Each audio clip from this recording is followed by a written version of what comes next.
Bismillahirrahmanirrahim. Elhamdülillahi Rabbil alemin. Ve salatu ve selamu ala seyyidina Muhammed ve ala alihi ve ashabihi ecmain. Amma ba'd. Esselamu aleyküm ve rahmetullahi ve berekatuh.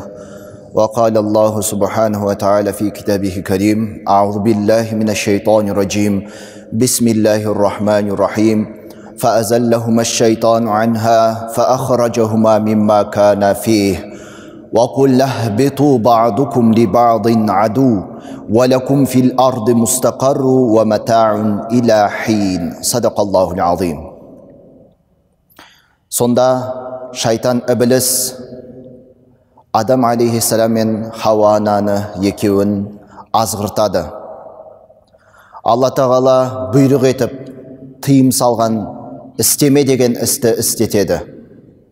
Жеме деген жемістен жегізеді. Міне сол қателіктері себебінен, жасап қойған осы істерінің себебінен Алла тағала оларды жаннаттан жер бетіне түсіреді.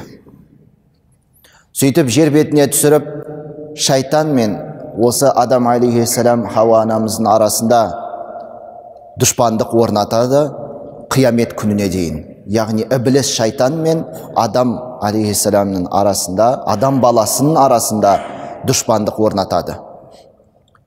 Сондай-ақ Алла тағала Құран кәрімде былай дейді, осы аяттың жалғасында: адам баласы үшін, яғни осы жер беті белгілі бір уақытқа дейін, белгілі бір мезгілге дейін тұрақтанатын орын және азық ретінде осы жер бетіне бізді орнықтырды. Міне осы нәрселерді Құран кәрімдегі осы Бақара сүресінде Алла тағала бізге баян етеді. Сондықтан момын мұсылманның, адам баласының дұшпаны ол оның басқа бауыры емес, туысқаны емес, көршісі емес, басқа ұлт, басқа дін өкілі емес.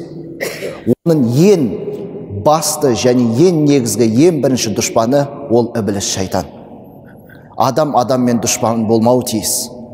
Адам адамға ешқандай жамандық тілемеу керек.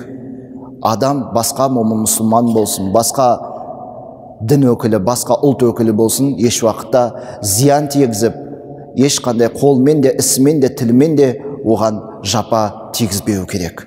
Ең бірінші дұшпан ол ібліс шайтан. Міне осы нәрсемен біз күресіп өтеміз қиямет күнге дейін.